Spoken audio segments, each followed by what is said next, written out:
Morgane Horn is a sex and intimacy coach who helps women go from dreading sex to embracing pleasure, confidence, and deeper connection in their relationships. Welcome to the episode 3 of the Farah Shamas podcast.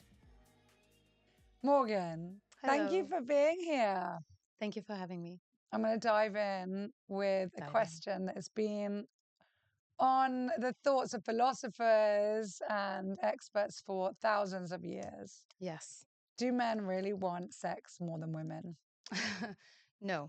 Actually, I think desire and libido is not gendered, but I do understand why it appears so, because the way that sex has been portrayed, in movies and media, desire is always shown as something very spontaneous, that can't get enough of each other type of energy.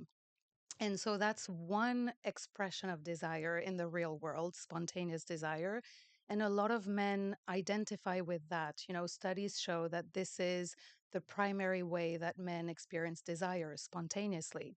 But there's another type of desire called responsive desire. And responsive desire, like the name implies, is responsive. It responds to something, right? So, for example, you will start feeling desire after intimacy has already started, right? So you start kissing, caressing, your body feels a certain amount of pleasure, and then your brain goes like, ooh, I like that. I want more. And then you start feeling desire. And the majority of women experience responsive desire. So when you think of who initiates sex in a relationship with a partner with responsive and a partner with spontaneous desire, and that's the case of a lot of heterosexual couples, you will see that the man will be the one who will initiate more. And that appears to give the impression that the man wants sex more. But it's not a case of higher versus lower libido. It's just that desire expresses itself differently. That's so interesting. Yeah. So, is it true then that desire, well, that's another myth, isn't it? That desire is spontaneous Yeah, and no, that, yeah, it doesn't have to just be spontaneous. and And I do think, men also have the other type of, because it's very stereotypical, isn't it, to say, well, men are like this, women are like this, everybody falls into that category, yeah, but I you're think saying it's not. no, Yeah. I think it's very damaging. I don't like to lock people into categories. I think, statistics are helpful so you can kind of understand yourself, Mm, but you do have men who experience more responsive desire. You have women who have a lot of spontaneous desire. And also, in terms of libido, you have women who have a far greater libido than their male partner. So I think also putting the label that men always want sex or want sex more is also putting pressure in a lot of relationships. I mm, coach mostly women, but I do coach men as well. And they share stories with me where they have forced themselves to have sex just because they wanted to live up to that expectation of the guy always wants it, right? mm. So I think it's very important to not subscribe to you, these expectations and realistic expectations that most of us have been fed, and also because most of us haven't received like proper sexual education, and we don't necessarily know how our bodies work, our desire. And Oh, so, yes, because it's quite a taboo subject. I mean, even oh, this podcast is going to be quite shocking for a you lot of think? people, especially in Cyprus, for sure, Yeah, because it's something that is not talked about. It's no, not expressed. Definitely, you don't have this conversation with your mother ever or your parents growing up. In many circles, friends don't talk about it. I guess, it's almost like that Friends episode. Like a man will say, yeah, I pulled someone, had a one night stand, I slept with someone, and then that's it. They don't go into more detail with their buds, and it's more of yeah, a show off trophy kind of conversation. And a woman will then be more like, oh, and he said this to me and he felt this, and share more. But what even most women's circles that I not only know but hear of, most don't go into detail, or if they do, they're considered a bit inappropriate. inappropriate. Yeah, So it's definitely. not something that is really ever, No. on the And table a lot. you'd be lucky if you even grew up in a country where you had sex ed at school. And even Mm, if you had sex ed, it probably looked like Well, it teaching you was, how to make babies and yeah, how to avoid STDs, right? But yeah. nobody talks about No, very consent. much about in biology class, like Yeah, this is, yeah, the birds and the bees, but it's exactly. not about Nobody talks pleasure or, about pleasure, consent, orgasm, physical and mm, emotional intimacy, a deep sense of emotional security. mm-hmm, Nobody talks about all the ingredients that you need to actually have a fulfilling sex life. And yeah. so everybody kind of learns their own way through, pornography or, just mainstream movies and TV shows that are not representative of most people's intimacy. Mm. Not at all. Well, that's come up a lot actually in many, many podcasts and shows. I think in the last few years, how a lot of people learn about sex through pornography Yeah. and through, adult movies. And then those movies are shot in those ways Mm-hmm. so that they can, I mean, the directors have said it's just so that the camera angle can be able to take Mm-hmm. that image and that scene and that, but that's not actually a normal sex life. No, Or not at and all. so a lot of people then have hard shock into reality when they've grown up, with Yeah. that as their introduction or as their go-to or norm. Oh, no, for sure. And I mean, I wouldn't demonize, the pornography industry. I'm not someone who believes fundamentally that things are either right or wrong. You can Mm, use pornography if you want and make sure that you do it in a way that's okay for you. But definitely, mainstream pornography has been, built by men to appeal to the male gaze. It's not something that's representative of all the different types of sexualities out there.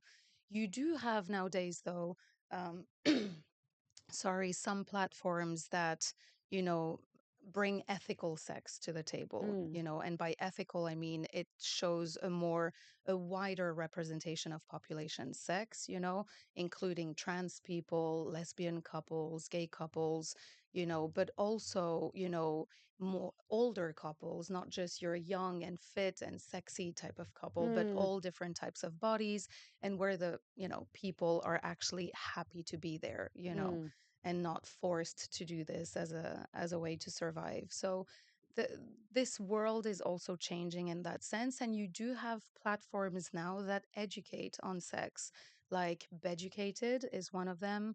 Another one is OMG Yes, and of course you have books and things that I can also recommend, to get a better understanding of your body, your mm, desire, and how to actually maximize your pleasure mm. as an individual. Exactly, and that it's not wrong. I think so many like kids grow up and become adults and they Mm, can't understand what they're feeling, their emotions, their hormones.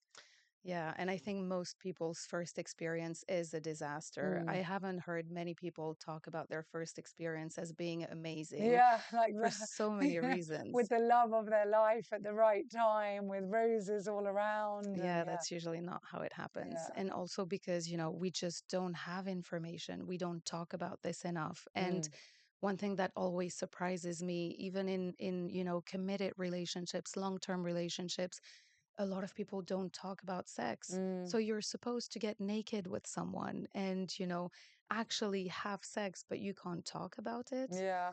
This is where I we think get it sex and wrong from. finance, it's these two things Oh yeah, apparently that couples and they politics. just don't talk about enough. I think Yeah. politics they probably do talk about, but yeah, there's been so much, I don't know, recently about how couples should, yeah, be more open about both. Yeah. So, I mean, let's talk about that. I mean, people get married, they're monogamous relationships that, well, hopefully, and they're, you know, with their partners, let's say in a heterosexual marriage and relationship.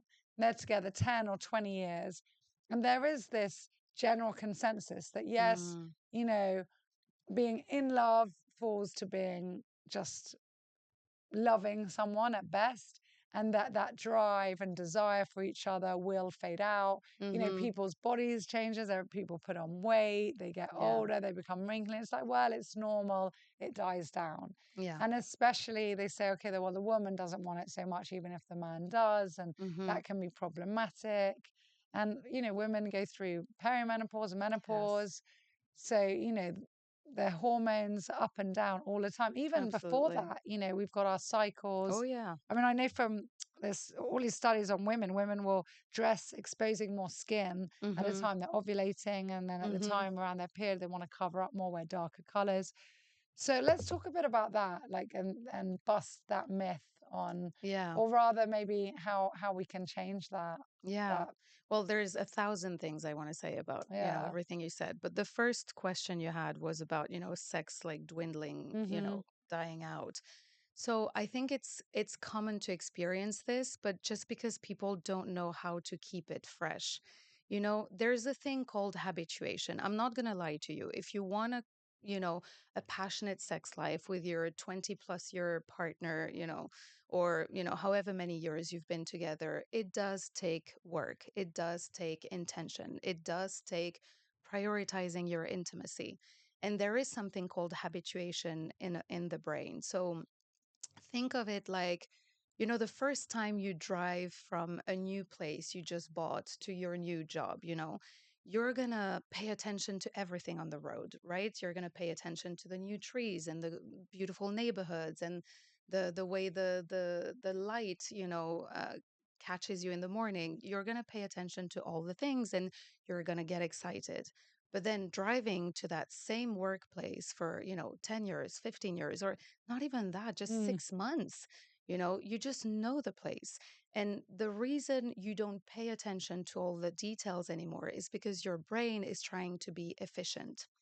You know how toddlers and puppies get excited all the time? They also sleep 80% of the time because their brain is just getting so much Overloaded. stimulus. Yeah, exactly, too much stimuli. So, what the brain does is it likes to be efficient. It likes to build roads, neural Mm. networks to go from A to B so that it's just efficient, it conserves energy, and it doesn't waste any time. And it happens with your partner too. So your brain goes to, oh, I've kissed that guy before. I know how it's going to feel. Oh, he did put his hand on my lap before. I know how it's going to feel. But Yeah, it's that butterflies that everyone talks about at the beginning. yeah, It's but then you you miss the get used to butterflies. it. And You I've know, had the so many friends say, I don't have the butterflies anymore. I'm not in Yeah, love anymore. I'm not excited. yeah. Because, the first time you Yeah. got a text saying you're cute, you're like, oh my God, he thinks I'm cute. Yeah. And then when he says you're cute 20 years down the line, it's like, just cute? That's it? Yeah. You Or know, hello, I know that. yeah, right? Hopefully. Yeah, and the sex is the same. You've had the same sex with the same guy or girl, for 20 years, and your brain is like, that's not exciting anymore. That's not new. That's, it's just we're used to it. And so, yes, a lot of times, the sex kind of dwindles. Mm. But that's where you have to learn to bring that freshness, that novelty again in your relationship. And that doesn't have to look like your typical crappy advice. I'm sorry, but of buy new underwear and buy. That's what you hear a lot of, or I mean, I've heard it on so many different podcasts and different shows, and like, oh, I always order different things on Amazon, and Yeah. and men also saying it a lot, like, I ordered this for the woman, which I Yeah. think also for the women sometimes that must feel like a bit of a slap in the face, like, oh, you can only be excited if I put on this like ridiculous outfit or whatever it might be. No, and to be honest, if your libido's down the Yeah. drain, putting on some Yeah, sexy or if you're thong is menopausal and you put on a bit of weight and then you're exactly. it's not gonna, It's yeah. not going to cut it, So yeah, that's the thing, it's balancing. So, one principle that I love is it comes from Buddhism, actually, and it's called beginner's mind. And it's Mhm. approaching anything you do like it's the first time.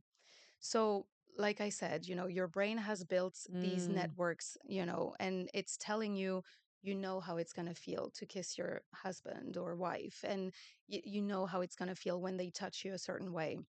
And it's actually purposefully telling your brain, no, with this area of my life, I don't want to know how it's going to Mm. feel, and really approaching things like it's the first time. So, to give you a concrete example, say, you have the same routine in the morning. You and your husband go to the kitchen, make yourself some coffee. Instead of going at it like any other morning, really bring your attention and awareness to the moment. Like, observe your husband, the way he walks, the way he, like the way, his posture, and the details on his skin, and pay attention like it's the first time that you see him, like it's the first time that he's making coffee. Mm. And I kid you not, it sounds deceptively simple, and it sounds like, is this going to even work? I promise you it works, because you're really training your brain to look at things that you stopped looking at, Yeah. that you started overlooking. And one of my favorite exercises, because you can do this in everything while you're having sex, while, everything. But my utmost favorite one is first time kissing.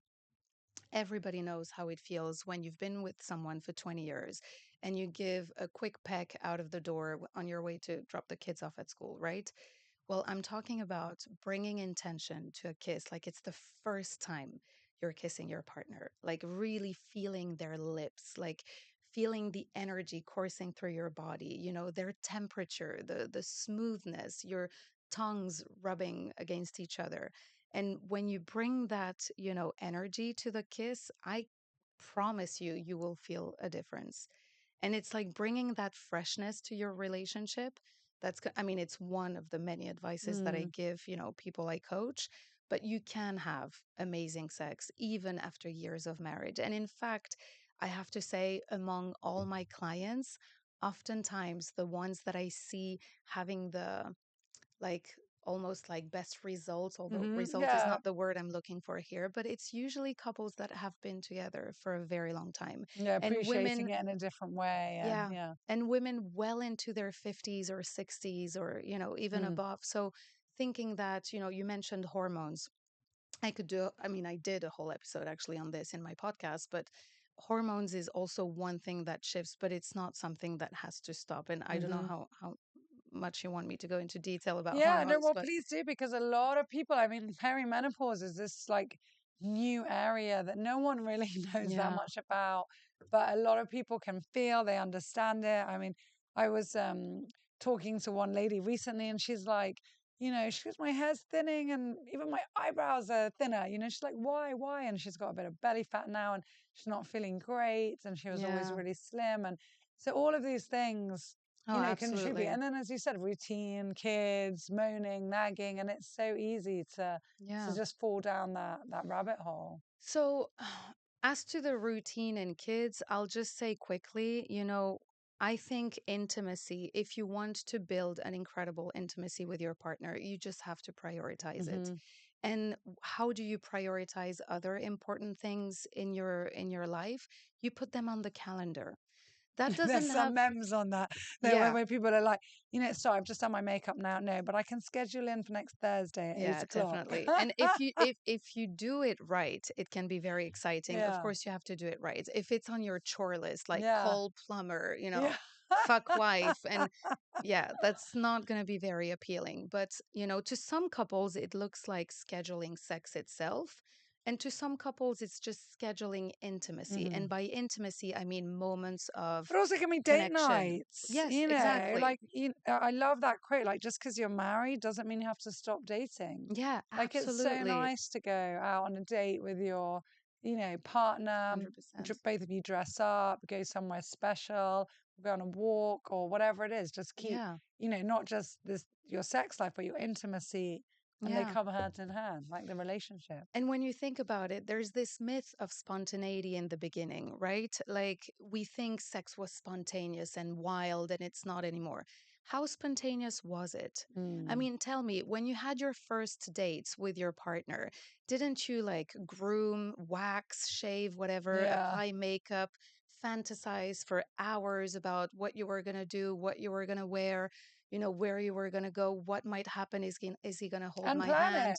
hand? Is it We're going to meet on Tuesday. So you'll exactly? pick me up at 7. There was a Exactly. plan, And you still We plan didn't just bump into each other on the streets and, yeah, yeah, exactly. have this amazing And night. and you still plan exciting stuff like a holiday, right? Yeah. Like you book a holiday, you book the hotel, you book some restaurants, you buy a nice bikini, like you anticipate it. And the Mhm. problem with long-term relationships is not that you have to plan sex or put it on the calendar. The problem is that you stopped anticipating it. you're not prioritizing it anymore. Mm. So, like I said, you can schedule sex itself if you do it right, like if you make it exciting, Mm-hmm. or you can just schedule intentional time together, uninterrupted, just the two of you, like in the start. And no, your sex life shouldn't take a backseat because you have kids and because you have priorities. I think it's a very important part, not just of the relationship, but even of you as a person. Your sexuality, your pleasure is such a fundamental piece of your well being. Not that I have to even go into this, but studies show that intimacy reduces stress, improves sleeps, boosts immunity, makes you a more patient parent, makes you more creative. I mean, I can't begin to tell you how many clients have initially people hire me basically to have better sex, right? But they report having promotions at work and having better Yeah, the relationships side with, effects yeah. But to jump back, yeah, sorry, to the hormones. hormones. So I will not deny the fact that women's bodies change, right? Even the lining of the Mm. uterus getting thinner, lubricating less, it can become painful. There are so many things, and by all means, I don't mean to pretend like this is not happening. I mean, I'm not menopausal yet, but I have struggled with hormonal imbalances my whole life, PCOS, endometriosis. So I have my own share of, difficult things. But I will say one thing, the sort of largest sexual organ, I mean, it's technically the skin, but I like to say that the largest sexual organ remains the brain.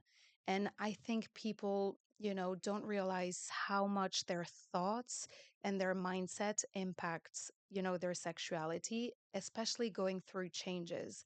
Because yes, your body is changing. Yes, you're putting on weight. Yes, your hair is thinning, all the things you just said. But why do we make it such a problem? It's just another phase Mm. of your life. Like in Japan, they call it the second spring. Oh, I You love know, they this. don't have a Yeah, negative connotation or word for it. I It's didn't like a know new that. beginning. Yeah, Yeah.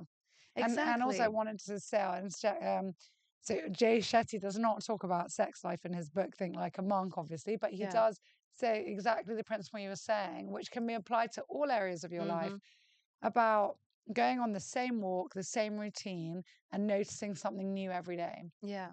And it might be, to notice how pretty the flowers are blooming, to notice that there's a new sign up, to notice that your neighbor has cleaned their steps, to Yeah. notice, that the road has been fixed, whatever it is, there's always something you never saw before. Yeah. And that can apply. I love that. I didn't think of that. That can apply to all areas of your life.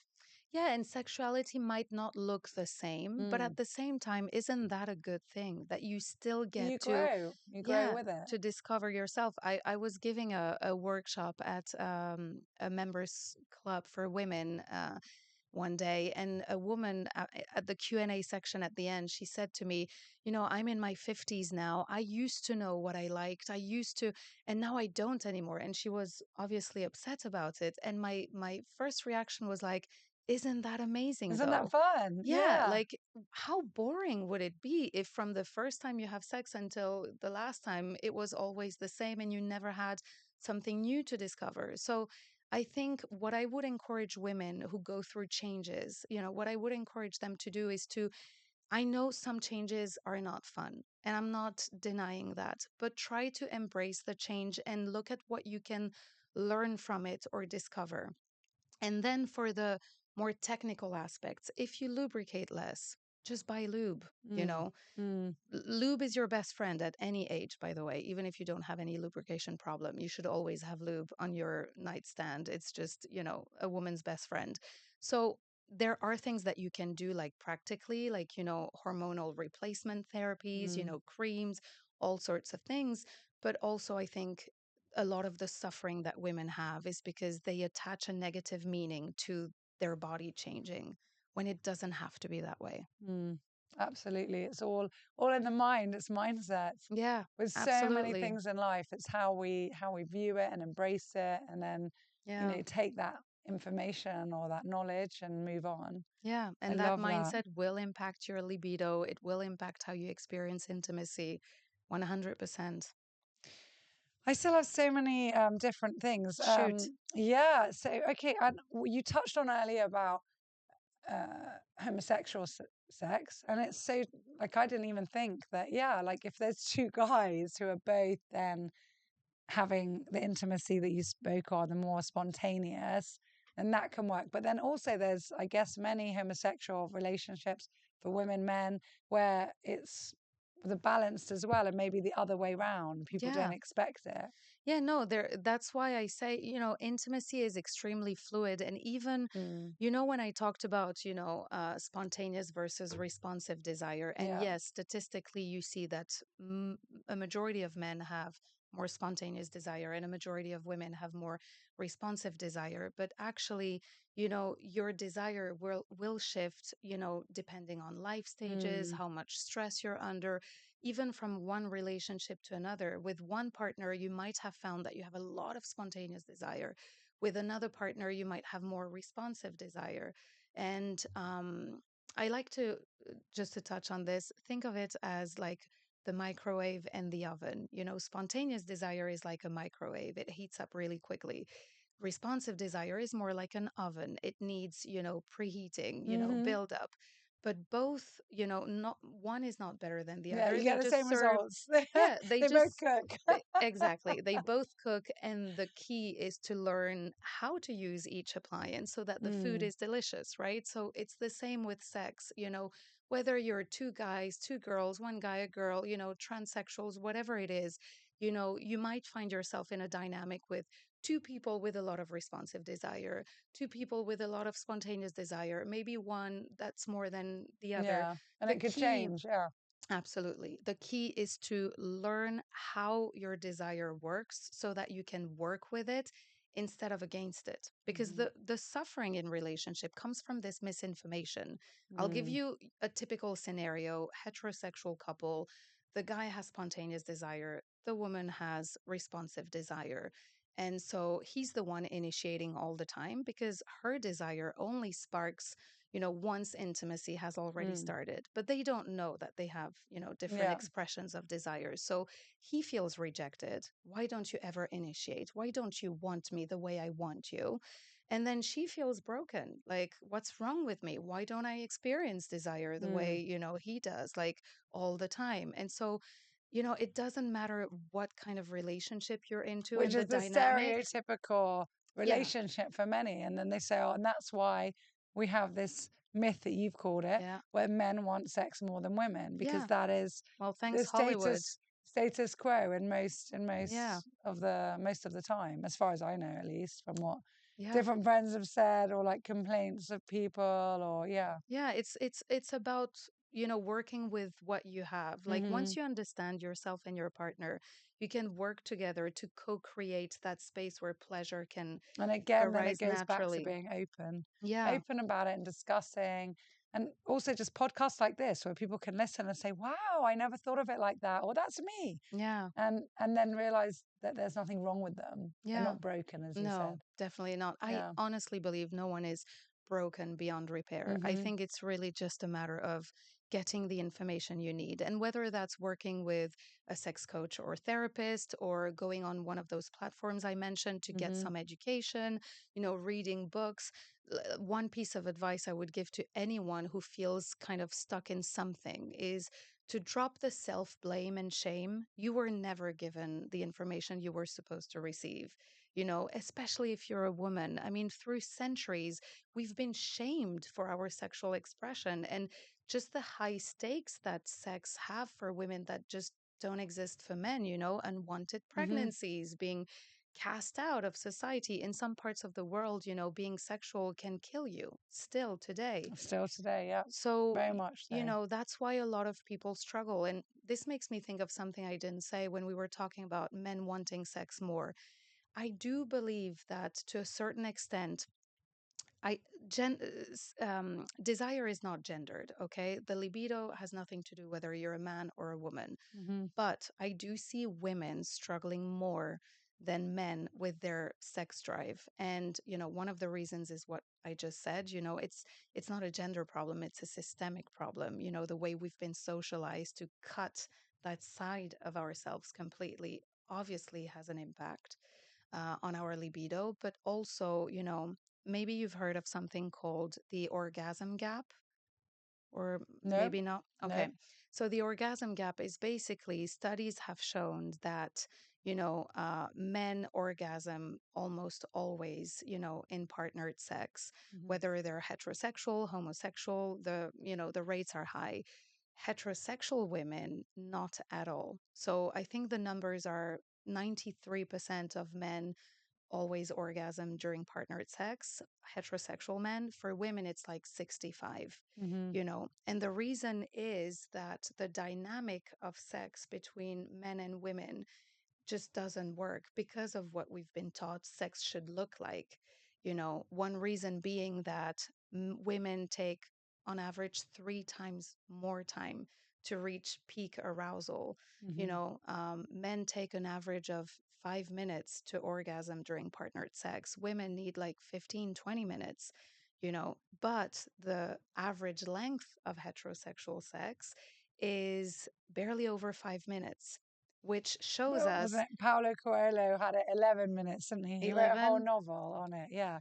But I've read other studies years ago that was 7 minutes, and Yeah. yeah, And as probably we changes like age, attention span as well.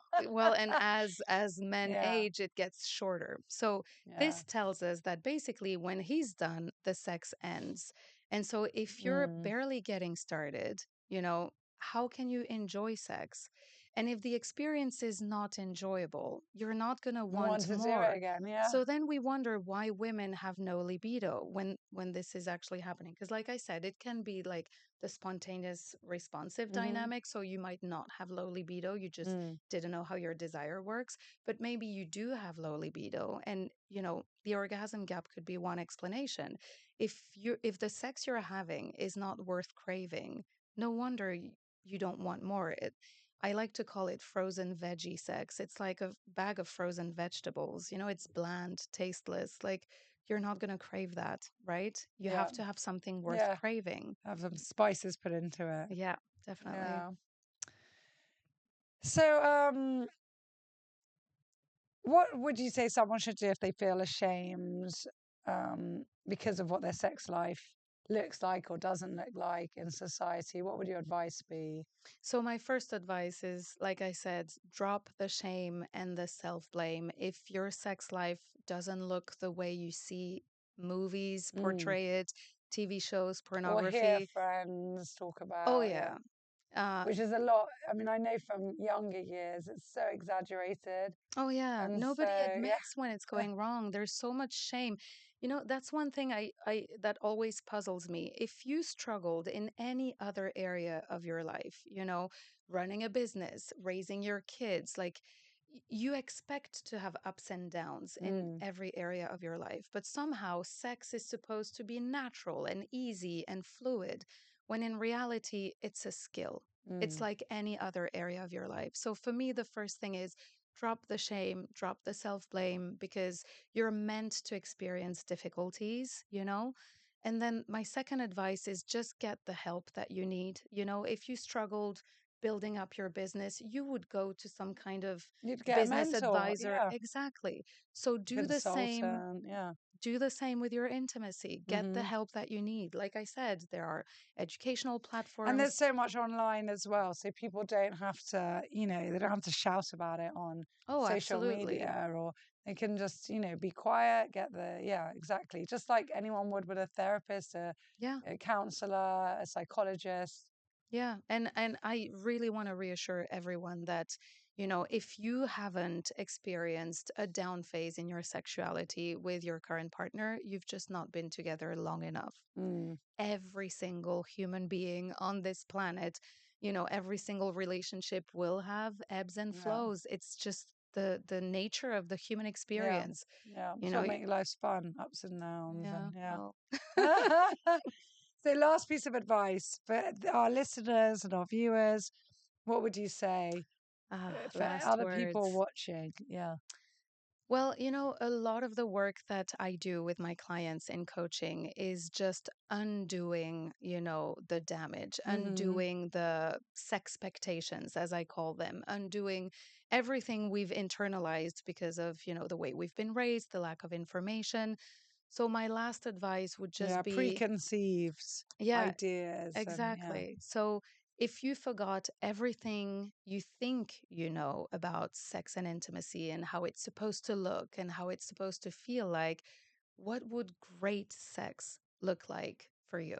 Mm. That's my final words. Thank you so much. This was so interesting, and Thank you for I'm having sure me. everybody listening to this, especially in our society where we don't talk about this a lot, and Not it's a enough. very big taboo subject. Well, I think even in other countries, but in Cyprus for sure. So I think this will be quite an eye opener for many. Thank And you. yeah, we'll put your links as well Yeah, here so people can find you. And thank you so much for thank today. you. I had Thanks. fun. Me too.